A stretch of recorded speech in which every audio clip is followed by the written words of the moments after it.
What happened, Grab Express? Why no booking? I know, no booking again. Good morning mga kasabi. Araw na naman ng Sabado, araw na sideline. Biyahe tayo sa Lalamove at Grab Express. Okay mga kasabi, ganyan natin. Reset natin yung trip A natin sa 0. Yan, para mamayang gabi. Alam natin kung ilang kilometers yung inundar natin. Tapos nagpa-full tank na tayo. Full tank tayo yung umaga. Mamayang gabi, pagkatapos ng sideline, papa-full tank ulit tayo. Kung magkano yung pa-full tank natin sa gabi, yun yung actual na gastos natin sa diesel sa sideline natin ngayong araw na to. Okay mga kasama, time check 9:17 ng umaga. Medyo tinanghali tayo. Marami ko sayang inasikaso sa bahay kanina.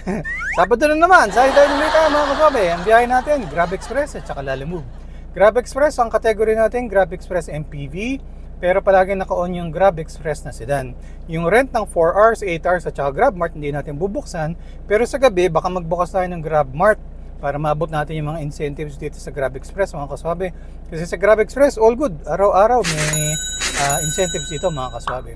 Nice. Sa Lalamove naman, 300 kg MPV ang classification natin. Pinapasokan na rin tayo ng 200 kg na sedan ng mga bookings. Walang mission or incentives kay Lalamove this week mga kaswabe. So, sideline goal natin, kagaya ng dati, 3,000 pesos na gross income mga kaswabe. Gross income, ito yung bookings, incentives plus tips. Yun ang basayan ng goal natin. Pero syempre sa gabi, ibabawas pa rin naman natin yung mga expenses natin, yung mga ginastos natin. Diesel, budget for car maintenance, pagkain natin, tapos yung kung nag-toll fee tayo, kung ano man, para alam natin kung magkano yung malinis na take-home pay natin. Yung malinis na kinita natin ngayong araw. Nice! Okay mga kasabi, update ko kayo mamaya. Tingnan natin kung saan tayo dadalhin ni Grab Express at saka ni Lalamove at kung maabot natin ang ating goal na 3,000 pesos na gross income. Tingnan ko kayo mamaya mga kasabi. Sideline muna tayo.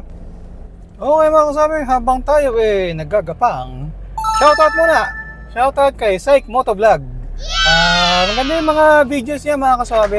Kasi ako, pag Lalamove, gusto ko ito lang talaga within Metro Manila. No? Saka lang tayo lumalabas ng Metro Manila kapag Grab Express yung biyahe natin. Si Psych Motovlog mga kasabi, hatchback yung sasakyan niya. Tapos long distance yung mga biyahe niya mga kasabi. So mula Laguna, punta siya ng Manila, Antipolo, ganyan. Minsan napupunta rin siya ng Bulacan. So maganda yung biyahe niya mga kasabi para ma-compare niyo rin. Paano ba ang lakaran kapag long distance, nag-NLEX, nag-SLEX. Yun mga kasabi. Una, ang alam ko yung pag long distance, 15% lang yung commission niya versus sa kapag regular na bookings, priority bookings, 20% yung commission nila Lalamove. Tapos pangalawa, syempre sisingilin mo ng toll fee, no? Yung mga client. So kapag dalawa yung yung bookings mo, double booking, pwede mo singilin yung toll fee ng parehong client. So extra kita para sa inyo. So maganda yung mga vlogs yung mga kasabi. Check nyo rin para may idea rin kayo sa mga long distance, sa mga biyahe. Yun lang. Ingat sa biyahe. Psych Motovlog. Okay mga kasabi, time check 9:51. Nandito na tayo sa may Terminal 3 banda. May pumasok na booking sa Grab Express mga kasabi. Pabalik tayo, punta tayo ng Baclaran, Parañaque. Tapos ang pagdadalan sa may Muntinlupa banda. Booking number 1. Dito ko mamaya mga kasabi. Sideline muna ngayong Sabado.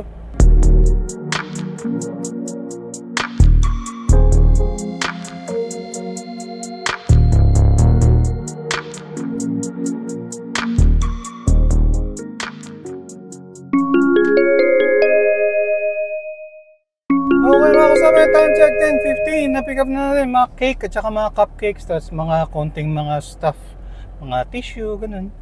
Danan natin sa may Muntinlupa mga kasama, 20 kilometers away, 1 hour 10 minutes, sabi ni Waze. Update ako mamaya. Booking number 1, dito tayo sa Baclaran, Parañaque.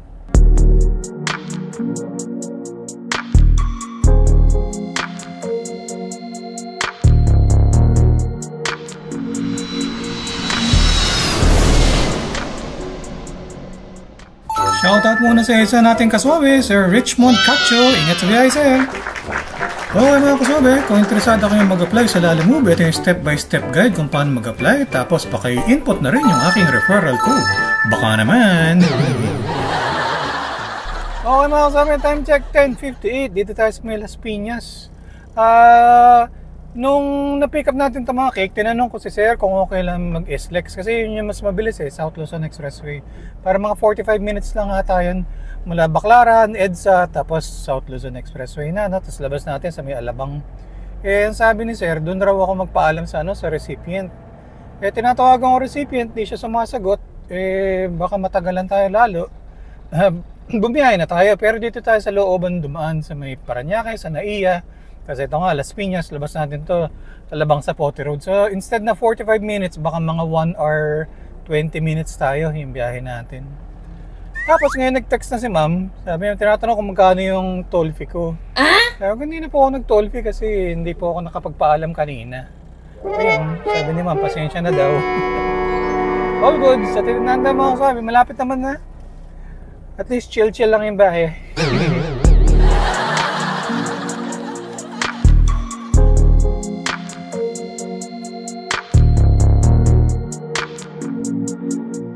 Okay mga kasabi, time check 11:38. Dito tayo sa may Muntinlupa, Alabang, Manda. I-drop off na natin yung mga cakes. All goods mga kasabi. Paid by GrabPay naman yun, kaya wala tayong single na cash.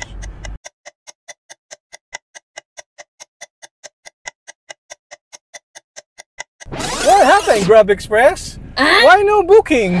I know, no booking again. Abang-abang na yun sa lalo mo, mga kaswabi. Wala pa rin tayong booking, kanina pa tayo nandito. Okay mga kasama, time check 2:45. Wala dun sa Muntinlupa na booking number 1 natin. Nagpahinga tayo, nag-lunch, nagpalit ng damit, nagpahinga sa ilalim ng puno. Umapang tayo mga kasama, dito na tayo sa Makati. Ngayon na tayo pinasukan ng booking ng Grab Express. Yung mga sa ilalim mo, wala rin tayo napili mga kaswabi. So ito, 1.1 kilometers away lang within Makati ang pickup. Tapos ang pagdadalan sa may MOA, sa may Pasay. So booking number 2 natin mga kaswabi. Umat. Tignan mo na. Okay mga kaswabi, time check 3:04. Na-pick up na natin mga sushi. Lagay natin to sa planggana mga kaswabi. Kailangan raw nakahiga lang ng ganun eh. Dito natin to mga kaswabi, 6 kilometers, 22 minutes away. Sabi ni Waze. Booking number 2. Hapon na, pakalawang booking pa lang natin.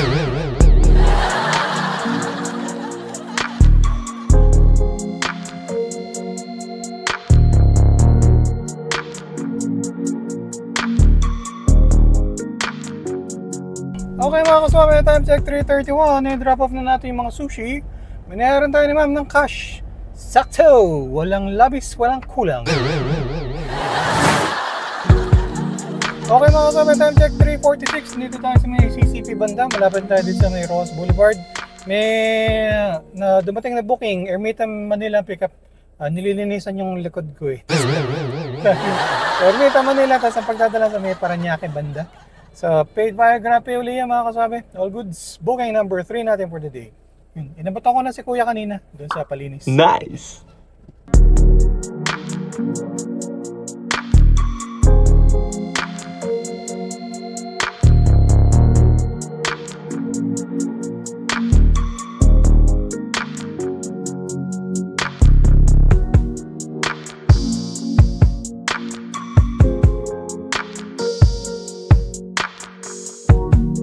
Okay mga kaswabe, time check 4:33. Na-drop off na natin dito yung luggage sa hotel. All goods paid via GrabPay naman yan mga kaswabe. So wala tayong siningil na cash. Tapos, abang-abang pa tayo ng booking kasi medyo mahina pang, maliit pa ang kita natin. Mga kaswabe, nakaka-3 bookings pa lang tayo. Pero bago natin ituloy, update ko muna kayo sa ating segment. Ang ating segment na... Ano ang masasabi ni Kaswabe? Okay mga kaswabe, itong comment na to, kanina lang talaga, kaninang mga tanghali lang. Ang mula sa ating kaswabe, si Sir Tiktonatics. Ang tanong niya, Kaswabe, hahaha, ano naman ang masasabi mo sa NCAP? Yari tayo mga lalamove sa pangit na road marking sa Pinas. Ang masasabi ni Kaswabe, yari talaga tayo mga kaswabe. Kaya kailangan nag-iingat tayo. Mag-iingat tayo sa pagmaneho. Naalala ko nga ito mga kaswabe, nung dating na-implement niya bago na pinastop. May 3 violations ako na dumating sa bahay. Sabay-sabay. Tapos nung nagpunta ako dun sa City Hall kung saan ako magbabayad ng penalty, pinakita naman sa akin, no? Nakakatawa dun, yung 3 violation ko, pare-pareho ng klase ng violation. Pare-pareho pa ng lugar. Dun sa para pumasok raw ako dun sa sa yellow na box. Tapos yung mga kasabay ko dun, Parang ganun rin ang reklamo, ang violation nila. Sa kanila naman, mga 5, mga 6. So, pero after nun mga kasabi, siguro dahil nga may problema nga siguro talaga yung kanto na yun. After nun, inayos na nila, pinaliit na nila yung yellow box na yun dito sa Parañaque. So, yun naman sasabi ni Kaswabe, mag-ingat tayo mga Kaswabe kasi ang laki ng penalty kapag magbabayad ka. So, ingat tayo sa pagmaneho. Okay mga Kaswabe, time check 5:32. Dito tayo sa may San Andres Bukid ata banda to. Nag-park tayo, nagpahinga. Tapos may pumasok na booking mga Kaswabe. 2 kilometers lang raw, Paco, Manila. Tapos ang pagdadalan, within Manila lang din. Sa may naman, sa may Malate, Manila. Pagdadalan.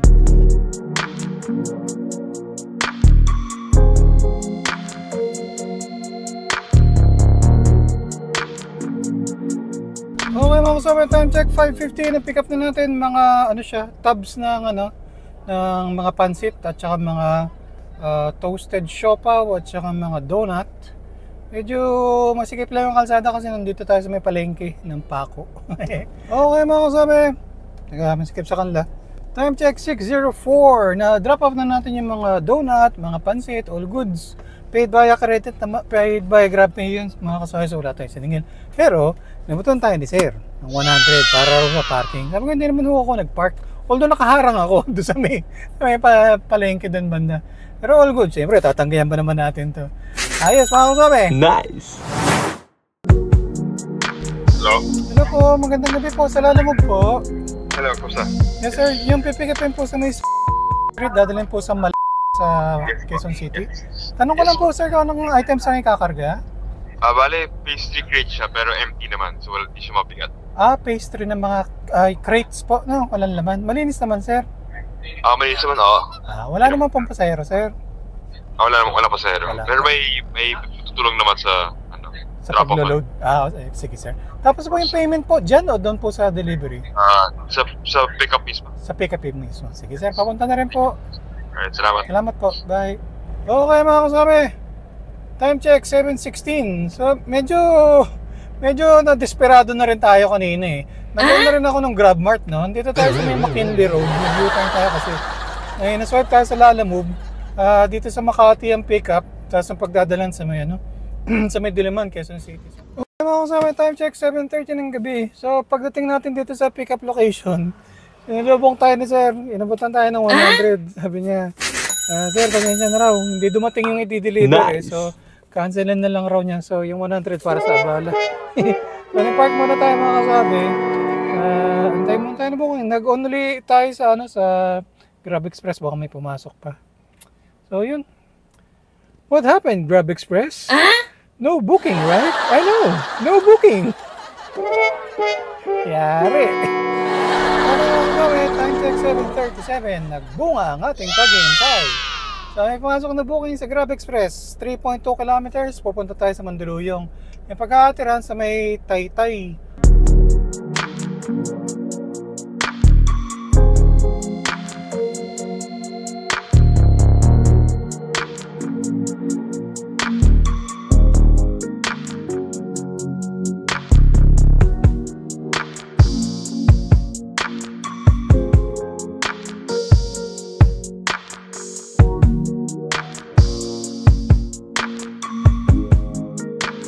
Okay mga Kaswabe, time check 8:55. Ni-drop off na natin yung maleta dito. All goods paid by GrabPay naman yung mga Kaswabe. So wala tayong siningil na cash.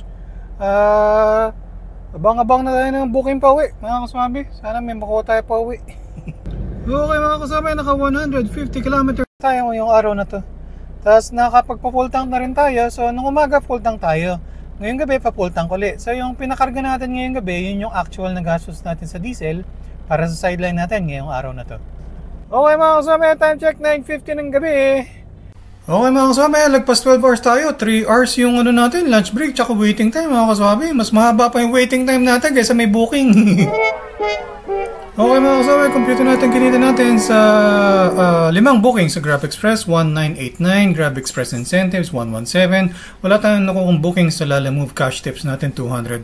So ito yung gross income natin, 2,306 pesos. Bawas naman natin mga expenses natin, diesel 676, budget for car maintenance 300, food 150 pesos, nag-toll fee tayo pa uwi, 35 pesos. So sa more than 12 hours na sideline, yung net income natin, yung malinis, take home natin, 1,145.